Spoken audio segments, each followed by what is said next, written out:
Selamat sore teman-teman, kembali lagi di Tirta Utama Podcast atau biasa kita kenal dengan TUCast. Nah, hari ini saya kedatangan bintang tamu spesial di sebelah saya. Silakan perkenalan diri, Mas. Ya, baik.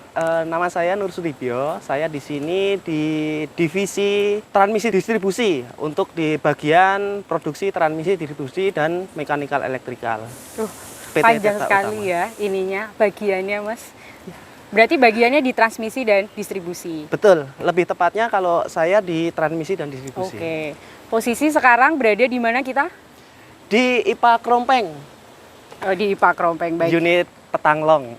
Tapi kalau misalnya unit kerjanya Mas Dibyo sendiri, apakah di pusat ataukah di unit Petanglong atau di unit yang lain? Sebenarnya saya di pusat, cuman untuk teknis kerjaannya langsung di 3 unit. Di unit Petanglong di sini, terus di unit Bergas, terus di unit Keburejo. Jadi kadang ya keliling-keliling begitu. Oke. Ya. Berarti jangkauannya seluruh Jawa Tengah ya, Mas? Betul. Oke. Nanti kalau misalnya ada tambahan lagi ya mungkin tambahannya lagi di mana gitu. Iya.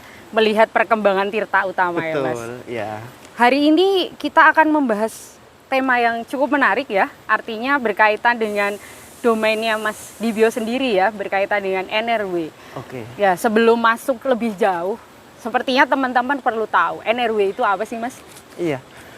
NRW atau non revenue water itu adalah air yang tidak dapat direkeningkan, atau bahasa sederhananya kita bisa bicarakan kehilangan air begitu. Kehilangan air artinya apa? Kehilangan pendapatan kan seperti itu. Secara singkat seperti itu. Baik, berarti kalau misalnya kehilangan air itu ya efek sampingnya signifikan ya ke perusahaan kaitannya dengan revenue atau penghasilan kita gitu. Betul, betul. Karena ketika tingkat kehilangan air kita itu cukup signifikan, maka juga jumlah pendapatan kita juga akan menurun signifikan kan gitu. Tapi kalau kehilangan airnya itu bisa ditekan seminimal mungkin, berarti jumlah air produksi yang kita produksikan terus kita distribusikan, kita jual hampir mendekati. Akhirnya balance kan gitu kan.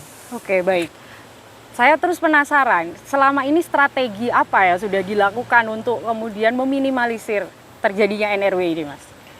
Secara apa ya, secara basic, secara umum gitu, sebenarnya ada beberapa strategi, yaitu diantaranya manajemen tekanan di jaringan perpipaan, baik itu jaringan di transmisi maupun jaringan distribusi.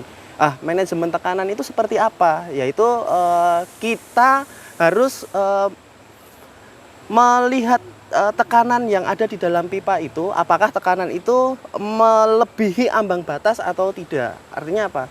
Ada beberapa jenis pipa dengan kekuatan tertentu yang tidak bisa melebihi ambang batas tersebut, sehingga nanti bisa mengakibatkan pecah atau rusaknya jaringan perpipaan tersebut, kurang lebih seperti itu. Jadi gambaran detailnya, Mas, maksudnya tekanannya seberapa, pipanya seberapa misalnya? Ya, contoh misalnya ini contoh saja ya, saya tepatnya mungkin kurang, nanti bisa melihat referensi lain gitu kan. Misalnya ada pipa PVC gitu, PN 16 gitu kan.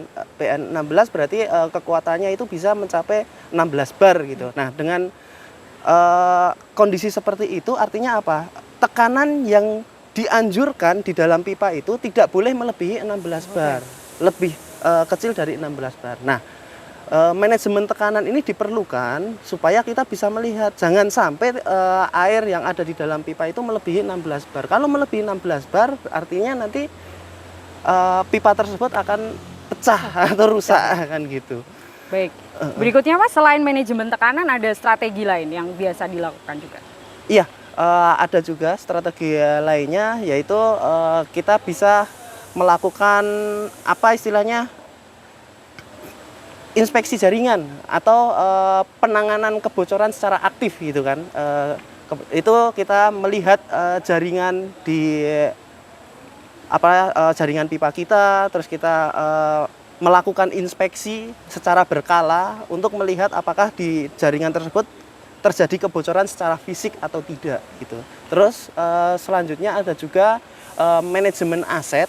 Manajemen aset ini berkaitan dengan aksesoris-aksesoris yang ada di jaringan tersebut, baik itu yang aksesoris secara apa namanya istilahnya kayak gate valve atau misalnya air valve ataupun aksesoris lainnya sampai ke flow meter yang ada di lapangan. Nah, kaitannya dengan apa misalnya kayak gate valve atau air valve itu ketika kita rawat, ketika kita apa istilahnya jaga dengan baik supaya mengurangi terjadinya misalnya kerusakan yang mengakibatkan kebocoran. Nah, kalau berkaitannya dengan apa istilahnya flow meter, nah itu bisa juga kita melakukan kegiatan verifikasi secara periodik, secara berkala gitu. Karena apa?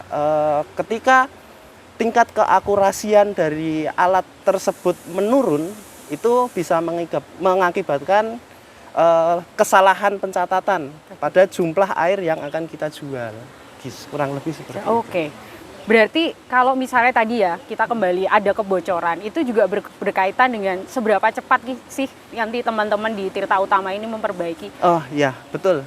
Terima kasih mengingatkan saya ini malahan. Betul. Itu sangat penting juga, yaitu kecepatan dan ketepatan pada saat kita melakukan penanganan kebocoran fisik. Ya. Jadi ketika ada bocor fisik dalam suatu jaringan, terus kapan kita harus segera melakukan perbaikan. Kalau misalnya bocor pada hari ini dan kita melakukan perbaikannya tertunda-tunda, misalnya besok 1 kali 24 jam atau bahkan lebih, artinya apa? Contoh misalnya bocor airnya di situ diperkirakan sekitar 10 liter per detik saja, kalikan 24 jam atau kalikan 2 kali 24 jam, itu kehilangan airnya akan lebih banyak daripada ketika ada kebocoran terus kita langsung melakukan kegiatan perbaikan di lapangan dan dalam waktu beberapa jam, tidak sampai 1 hari, kebocoran tersebut langsung bisa ditangani, artinya kehilangan airnya kan bisa ditekan. Bisa ditekan. Nah, ini juga ada kaitannya dengan kualitas dari perbaikan tersebut. Ketika kualitas perbaikan jaringan yang bocor tersebut itu bagus, maka nanti tidak terjadi kebocoran berulang. Nah, itu juga akan menekan dari tingkat kehilangan air secara fisik. Pengalaman sejauh ini, adakah perbaikan kebocoran ini yang lama sekali atau yang cepat banget gitu? Itu pengalaman yang sudah dilakukan sama Mas Dibyo selama ini? Baik, untuk penanganan kebocoran, kita memang tidak bisa menentukan waktunya ya. Maksudnya ketika terjadi bocor, kita harus bisa menyelesaikan 2 jam atau 3 jam, itu tidak seperti itu konsepnya. Tapi kita tetap memaksimalkan secepat mungkin dalam penanganan kebocoran. Karena apa? Kebocoran di titik A dengan kebocoran di titik B belum tentu sama tingkat kesulitannya, medannya, terus material pipa apa yang bocor, terus aksesorisnya apa sudah siap atau belum dengan kondisi pipa yang bocor itu. Nah, itu juga mempengaruhi dari durasi waktu perbaikan. Tapi upaya-upaya manajemen perbaikan itu bagaimana kita melakukan perbaikan itu secepat mungkin. Nah, itu sih maksudnya. Secepat dan seefisien mungkin. Secepat dan seefisien dan sebaik mungkin lah intinya mungkin. Gitu. Karena kualitas kalau tidak baik nanti juga akan mempengaruhi apakah nanti terjadi kebocoran berulang atau tidak. Oke, baik.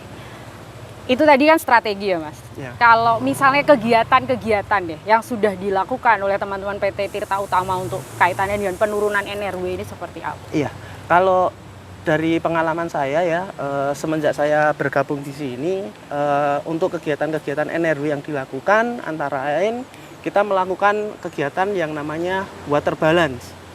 Water balance itu kita melakukan segmentasi pipa untuk melihat atau menganalisis segmen-segmen mana sih yang tingkat kebocoran airnya itu lumayan tinggi gitu kan. Kan ada level-levelnya gitu kan. Yang bagian yang paling besar tingkat kebocorannya di bagian mana. Nah, dengan seperti itu kita bisa melihat dan memprediksi kira-kira tingkat kebocorannya yang paling besar itu kita yang akan persempit segmennya lagi sampai serapat mungkin Iya. gitu kan, segmennya serapat mungkin, dan di situ kita baru lakukan pengecekan pipa yang ada di dalamnya, di dalam tanah gitu misalnya kan, kita gali apakah betul terjadi kebocoran atau tidak di lokasi tersebut. Oke. Nah, kurang lebih Biasanya seperti itu. untuk kegiatan water balance ini toolsnya apa saja Mas? Terus butuh berapa orang dalam satu tim untuk Iya. kegiatan water balance? Kalau kegiatan water balance yang kita perlukan antara lain yaitu alat ukur ya. Di sini alat ukur debit, dan juga kita melakukan kegiatan ini kerjasama dengan tim unit gitu ya, dengan tim unit bekerja sama, terus apa istilahnya, kita melakukan kerja bareng lah istilahnya. Dari unit ada laporan di sini tingkat kebocorannya berapa, dibaca dari flow meter induk dan juga flow meter yang di off taker kita gitu kan. Nanti unit lihat, oh di sini tingkat kebocorannya berapa gitu. Oh kalau dilihat kebocorannya cukup signifikan, cukup tinggi, nah nanti kita dari tim PTD dan ME gitu memberikan saran untuk membuat segmentasi water balance. Nah, segmentasi water balance ini dengan alat ukur debit itu kita biasanya menggunakan clamp on yang portable gitu kan. Jadi alatnya itu bisa langsung dipasang di pipa, terus nanti mengukur dari 2 titik begini, terus dibandingkan kira-kira ada selisih berapa debit yang mengalir di dalam pipa tersebut. Nah, gitu. Menarik ya Mas. Ya. Selain water balance, kegiatan yang lain yang sudah dilakukan? Iya, kita juga melakukan optimalisasi jaringan gitu kan. Kalau optimalisasi jaringan itu keterkaitan dengan kebutuhan air valve di dalam suatu jaringan distribusi begitu kan. Ketika kita lihat, terus ketika dianalisis bersama tim gitu kan, ternyata jaringan tersebut masih belum memenuhi kriteria untuk pemasangan air valve. Nah, air valve ini kan fungsinya selain untuk mengeluarkan mengeluarkan air di dalam pipa, itu kan juga untuk mengoptimalkan debit yang mengalir di dalam pipa tersebut. Nah, ketika aliran di dalam pipa tersebut itu optimal, maka debit alirannya kita juga lancar. Gitu. Optimalisasi jaringan menjadi bagian dari hal-hal yang sudah dilakukan ya. Iya. Baik. Dari tadi kegiatan-kegiatan yang sudah dilakukan oleh Mas Dibyo dan tim gitu ya. Sejauh ini berapa persenkah penurunan NRW yang terlihat lah setelah kegiatan-kegiatan yang banyak itu dilakukan itu Mas? Iya betul. Memang ada tim juga yang mencatat di sini ya, teman-teman dari bagian monitoring dan evaluasi gitu kan. Kalau saya melihat data, kurang lebih di awal saya bergabung di bulan Mei 2022, itu tingkat kehilangan air di PT Tirta Utama dilihat dari 3 unit itu sekitar 13% gitu. Kalau saya nanti mohon koreksi kalau saya kurang tepat dalam menyampaikan datanya gitu kan. Tapi berjalannya waktu sampai di bulan Desember saya lihat ada perkembangan karena tingkat kehilangan air di situ hanya 9%. Artinya ada penurunan kehilangan air sekitar 4% dari total jumlah debit yang kita miliki. Oke, baik. Berarti cukup signifikan ya, Mas? Iya. Ya, itu dari hal-hal yang sudah dilakukan akhirnya kita bisa sampai pada kesimpulan bahwa ternyata kegiatan-kegiatan itu berdampak banyak kepada penurunan NRW di PT Tirta Utama sebagai distributor air seperti itu ya, Mas? Betul, ya. Oke, baik. Begitu teman-teman perbincangan saya dengan Mas Dibyo dari Divisi Transmisi dan Distribusi kaitannya dengan NRW. Semoga bisa menambah pengetahuan teman-teman ya terkait NRW. Sampai ketemu lagi di TUCast berikutnya. Saya Hadifah dengan Mas Dibyo serta teman-teman kerabat kerja pamit. Sampai jumpa, bye!